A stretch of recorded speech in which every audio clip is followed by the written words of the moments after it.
नमस्कार मैत्रिणींनो. हे फूल कसं करायचं हे मी 3 भागमध्ये दाखवलं होतं.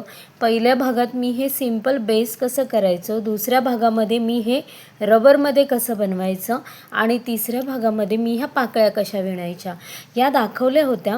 तर मला काही ताईंच्या अशा कमेंट्स आल्या होत्या की म्हणजे जो कलर होता, जो मी हा ब्राऊन कलर घेतलेला आहे तो व्यवस्थित समजला नाही. तर मी म्हटली की चला आता आपण पुन्हा एकदा बघूया की आपल्याला हा बेस करायला, म्हणजे हा जो आपला सिंपल बेस आहे, हा बेस बनवायला किती वेळ लागतो, हा आपण किती वेळात एक बेस रेडी करू शकतो. कारण की मला बल्कने ऑर्डर असते, तर आपल्याला एक अंदाज असेल की आपण किती वेळात एक बेस करू शकतो, आपल्याला फूल किती वेळात होतो याचा अंदाज येतो. आत्ता बरोबर टाईम झालेला आहे, मी बघते मला किती वेळ लागतो एक बेस करायला.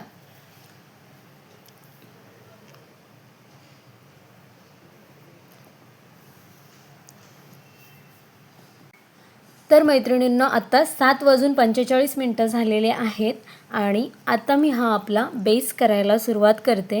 मी पुन्हा एकदा तुम्हाला सांगून करते. आपण मॅजिक रिंग घेतली, त्यानंतर मॅजिक रिंगमध्ये आपण एक चैन घेऊन 6 सिंगल क्रोशेट घेतो. 1 2 3 4 5 आणि 6 सिंगल क्रोशेट झाल्यानंतर आपण ही रिंग कंप्लीट करून घेतो आणि याच्यामध्ये जो फर्स्ट सिंगल क्रोशेट आहे याच्यावर आपण स्लिप स्टिच करतो. स्लिप स्टिच झाल्यानंतर एक चैन घेतो आणि सेम स्टिचवर 2 सिंगल क्रोशेट.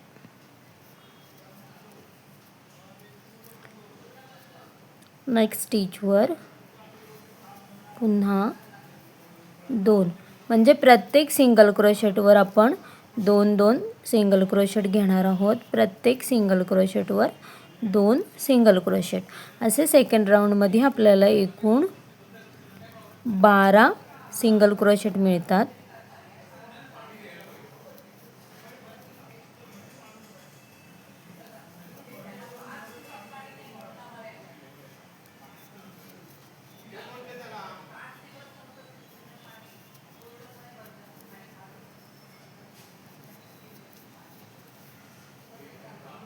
पहिल्या सिंगल क्रोशेटवर आपण स्लिप स्टिच करून रिंग कंप्लीट करून घेऊ. दुसरा राऊंड कंप्लीट करून घेतो.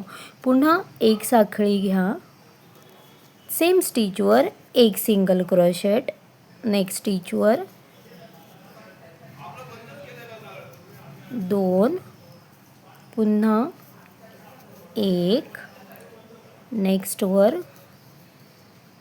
2. म्हणजे असे आपल्याला ह्या तिसऱ्या राऊंडमध्ये एकूण 18 सिंगल क्रोशेट मिळतात.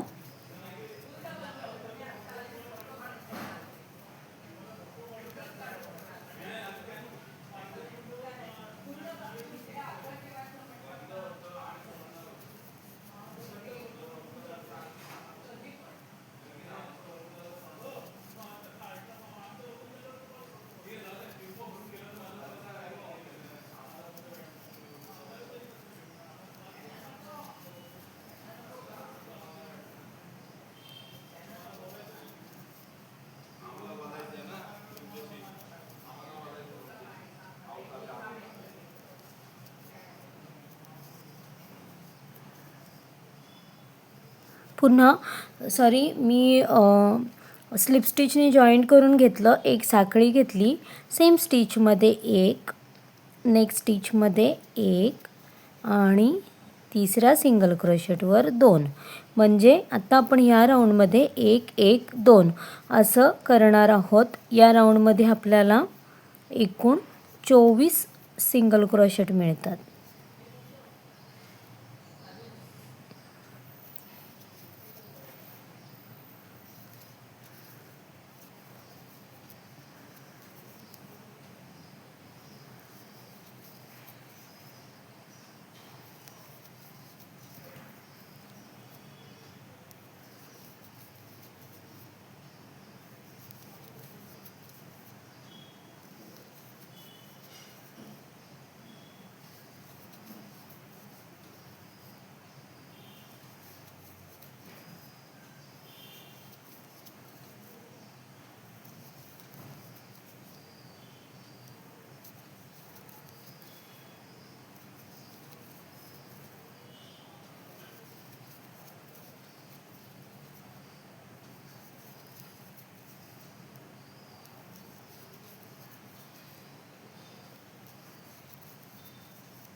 पुन्हा फर्स्ट सिंगल क्रोशेटवर स्लिप स्टिच करून एक चैन घेऊन आपण हा धागा कट करून घ्यायचा.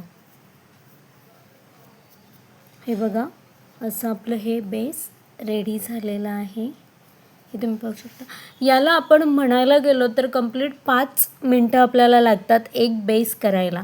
आपल्या व्हिडिओमध्ये पण तुम्हाला कळेल 5 मिनटं लागली मला हा एक बेस करायला. तसंच जर आपण म्हटलो, जर आपण रबरमध्ये करायला गेलो तर कदाचित आपल्याला 1 मिनिट जास्त लागू शकतं, कारण आपल्याला याच्यामध्ये रबर जॉईन करायचं असतो. हे पहा मैत्रिणींनो, आता मला सनफ्लावरच्याच ऑर्डर आहेत, त्याच्यामुळे मला या कलरमध्येच हा बेस करायला लागणार आहे. हे मला आहेत ऑर्डर वेगवेगळ्या कलरचे, पण हे माझे बेस रेडी झालेले आहेत. 5 मिनटं लागतं आपल्याला हा एक बेस करायला. तर तुम्ही पण नक्की प्रयत्न करून बघा. व्हिडिओ आवडली असेल तर आपल्या व्हिडिओला नक्की लाईक करा, चॅनलला सबस्क्राईब करा. धन्यवाद.